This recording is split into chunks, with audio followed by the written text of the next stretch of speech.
नमस्कार दोस्तों, आज तारीख 24 नवंबर 2025 दिन सोमवार। चलिए आज जानेंगे अब तक की 50 बड़ी खबरें सिर्फ 20 मिनट में।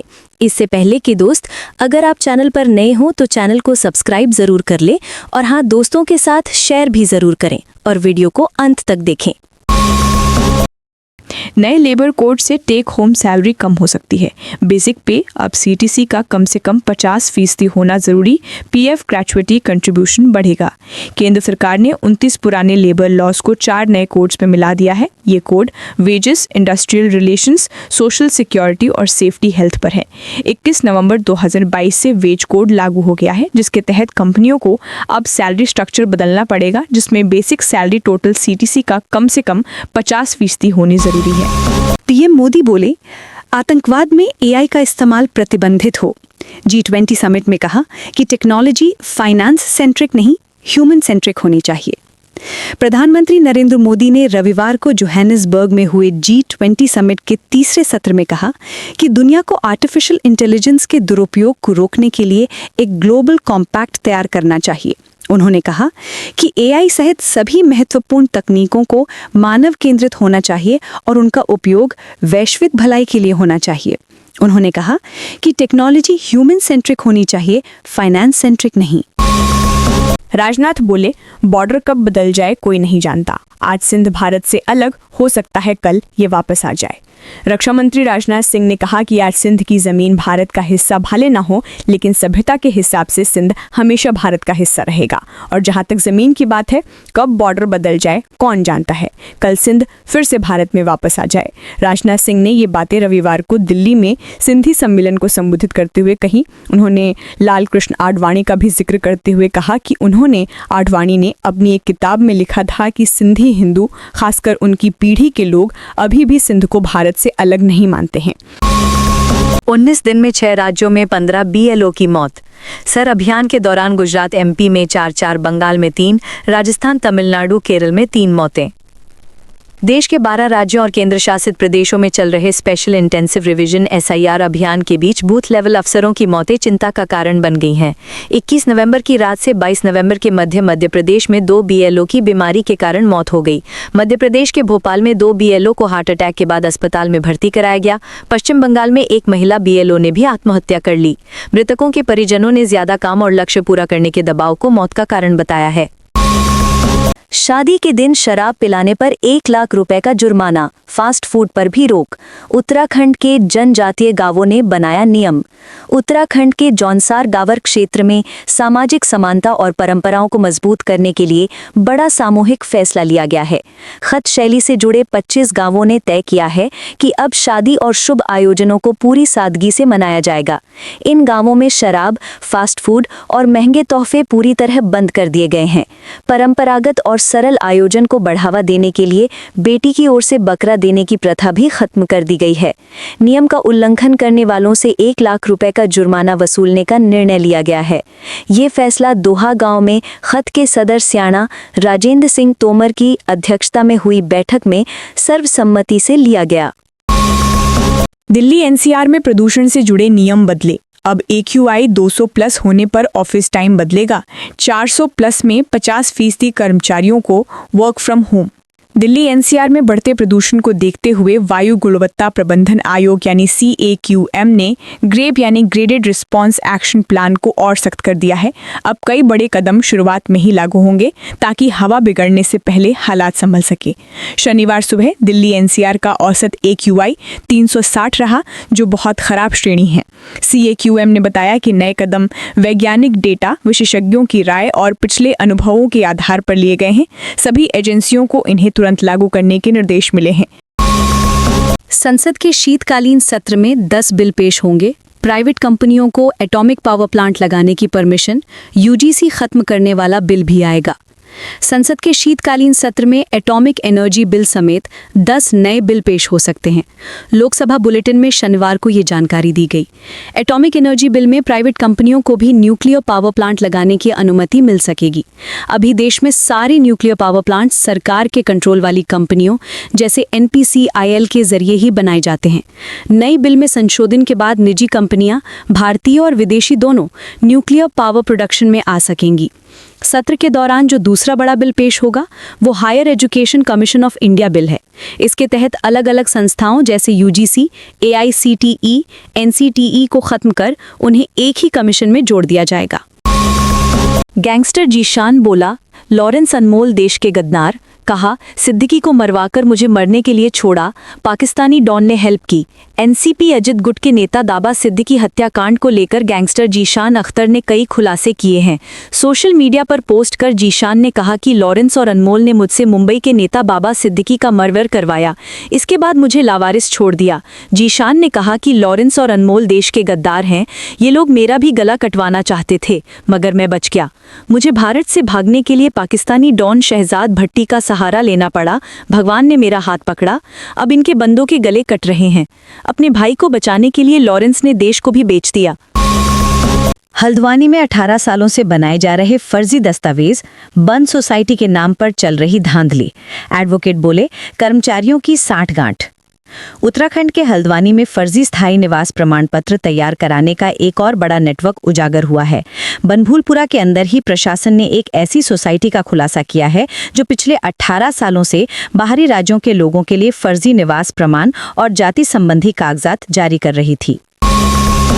G20 में पहली बार मेजबानी हैंडओवर नहीं हुई। ट्रंप के न आने से नाराज था साउथ अफ्रीका। अमेरिका बोला ये ठीक नहीं किया। साउथ अफ्रीका में 20वां G20 समिट रविवार को बिना औपचारिक हैंडओवर के समाप्त हो गया। साउथ अफ्रीकी राष्ट्रपति सिरिल रामाफोसा ने किसी अमेरिकी अधिकारी को गवेल यानी अध्यक्षता का प्रतीक हथौड़ा नहीं सौंपा।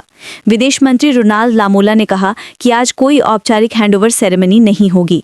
अमेरिका चाहे तो सोमवार से DR को यानी दक्षिण अफ्रीका के विदेश मंत्रालय के दफ्तर से G20 से जुड़े दस्तावेज ले सकता है। बांग्लादेश ने फिर शेख हसीना को भेजने की मांग की। 1 साल में तीसरी बार चिट्ठी लिखी। अब तक भारत ने कोई जवाब नहीं दिया।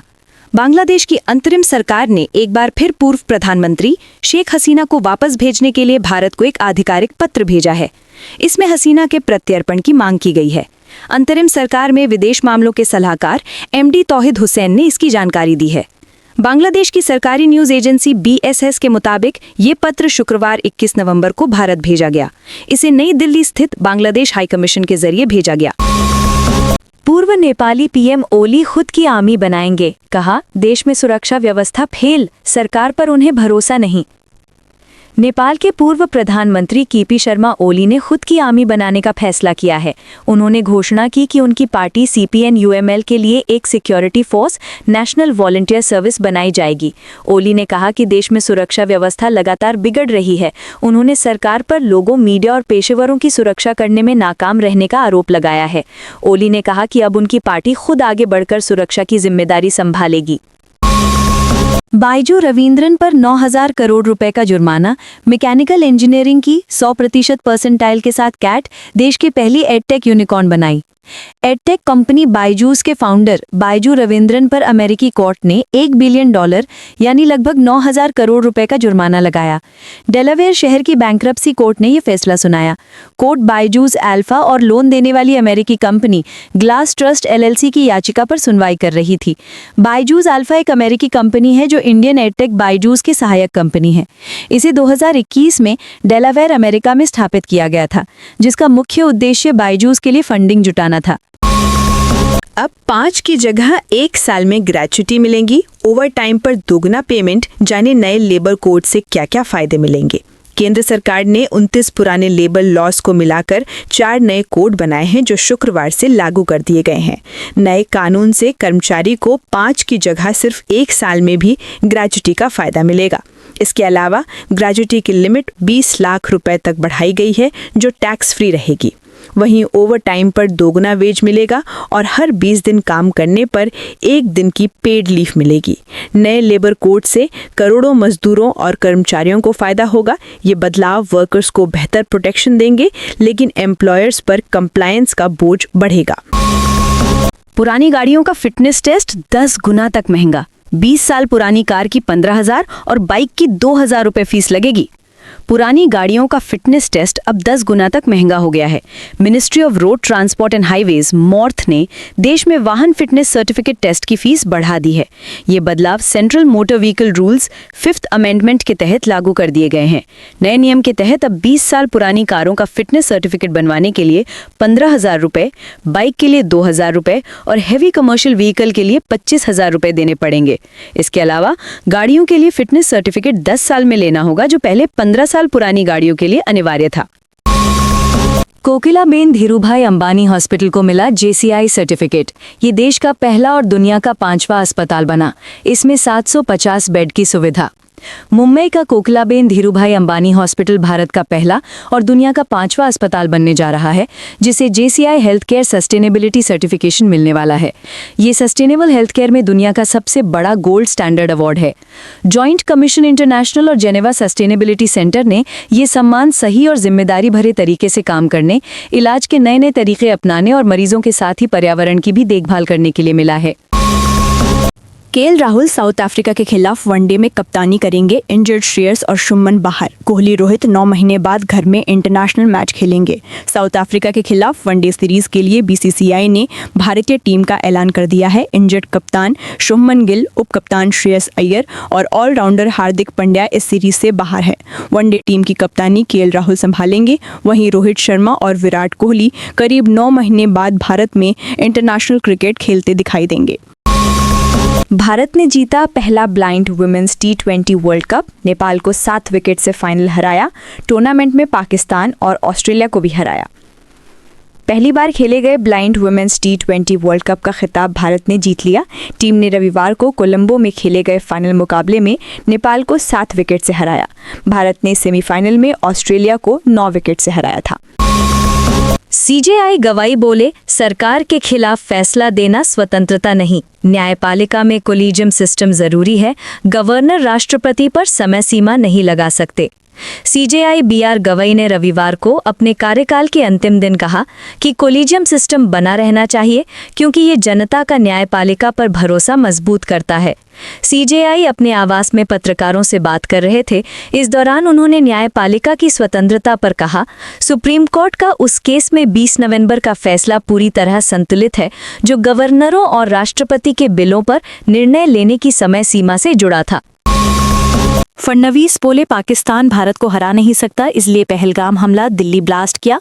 26/11 के बाद ऑपरेशन सिंदूर होता तो हिम्मत नहीं करता। महाराष्ट्र के मुख्यमंत्री देवेंद्र फडणवीस ने शनिवार को मुंबई में गेटवे ऑफ इंडिया पर 26/11 हमलों की 17वीं बरसी के मौके पर ग्लोबल पीस ऑनर्स 2025 कार्यक्रम को संबोधित किया। उन्होंने कहा, पाकिस्तान जानता है कि वो सीधे युद्ध में भारत को नहीं हरा सकता, इसलिए उसने पहलगाम आतंकी हमला और दिल्ली ब्लास्ट किया। सीएम ने कहा, मुंबई में 26 नवंबर 2008 यानी 26/11 को आतंकवादी हमला भारत की संप्रभुता पर हमला था। अगर तब हमने ऑपरेशन सिंदूर करने का साहस दिखाया होता तो आज कोई हम पर हमला करने की हिम्मत नहीं करता, लेकिन हमने उस समय वो साहस नहीं दिखाया। भाजपा बोली, मदनी मुसलमानों को गुमराह कर फायदा उठाता है। मौलाना ने कहा था, हम लंदन, न्यूयॉर्क में मेयर बन सकते हैं, भारत में चांसलर नहीं। बीजेपी ने जमीयत उलेमा ए हिंद के अध्यक्ष मौलाना अरशद मदनी के आरोपों को गलत बताया है। पार्टी नेता मोहसिन रजा ने सोमवार को कहा कि मदनी और उनका परिवार वर्षों से मुसलमानों को गुमराह करता आया है और भेदभाव की राजनीति करके सिर्फ अपना फायदा उठाया है। उन्होंने आरोप लगाया कि मदनी ने मुस्लिम समाज के नाम पर कई साल तक फायदे लिए, लेकिन समुदाय के लिए कोई काम नहीं किया। वहीं बीजेपी नेता यासिर जिलानी ने कहा कि भारत मुसलमानों के लिए दुनिया की सबसे सुरक्षित और अच्छी जगह है। हिंदू यहाँ उनके बड़े भाई की तरह साथ खड़े हैं। देश में 1 दिसंबर से केस लिस्टिंग का नया सिस्टम। जस्टिस सूर्यकांत बोले, मेरा फोकस अदालतों में पेंडिंग केसों की संख्या कम करना है। कल शपथ ग्रहण। जस्टिस सूर्यकांत 24 नवंबर को सुप्रीम कोर्ट के 53वें CJI के तौर पर शपथ लेने वाले हैं। इससे पहले उन्होंने दैनिक भास्कर से बातचीत में संकेत दिए कि वे 1 दिसंबर को देश को सरप्राइज देंगे। उन्होंने केवल इतना इशारा किया कि सरप्राइज केसों की लिस्टिंग को लेकर है। लिस्टिंग की व्यवस्था इतनी अच्छी होगी कि सब इसका स्वागत करेंगे। देश के सबसे बड़े जुडिशियल ऑफिस का चार्ज संभालने से पहले chief justice of India designated justice Suryakant ने शनिवार को कहा कि उनका मेन फोकस देश की अदालतों में पेंडिंग केसों की भारी संख्या को कम करना होगा। वैश्विक नेताओं की सटीक प्रोफाइल तैयार कर रहा भारत, माइक्रो एक्सप्रेशन की भी रिकॉर्डिंग, विदेश मंत्रालय लीडरशिप एनालिसिस फ्रेमवर्क की तैयारी में जुटा। विश्व के नेताओं के हाव भाव कैसे हैं, उनकी बॉडी लैंग्वेज, बयानों की निरंतरता, कथनी करनी में क्या समानता है, इन सवालों की जवाब सटीक ढंग डिकोड करने के लिए विदेश मंत्रालय लीडरशिप एनालिसिस फ्रेमवर्क तैयार कर रहा है। सूत्रों के मुताबिक इस सॉफ्ट कूटनीतिक हथियार से दूसरे देशों से भारत के संबंधों की राह तय करने में आसानी होगी। देश के नेतृत्व को भी इनके साथ व्यवहार करने में आसानी होगी। ब्लू चिप फंड्स ने एक साल में दिया 17% का रिटर्न। बाजार में उतार चढ़ाव के बीच इसमें निवेश कम रिस्की। बीते करीब एक साल में शेयर बाजार में काफी उतार चढ़ाव रहा है। बाजार के नीचे जाने से कई निवेशकों का पोर्टफोलियो नेगेटिव में चला गया है। हालांकि इसी बीच ब्लू चिप फंड्स ने 17% तक का रिटर्न दिया है। इसमें निवेश भी बाजार की तुलना में कम रिस्की है। इन स्कीम्स में निवेशकों से जुटाई गई राशि का कम से कम 80% टॉप 100 कंपनियों जैसे Reliance, HDFC bank, TCS, Infosys में निवेश किया जाता है। माना जाता है कि इनके शेयरों में उतार चढ़ाव कम होता है, जिससे नुकसान की संभावना कम ही रहती है।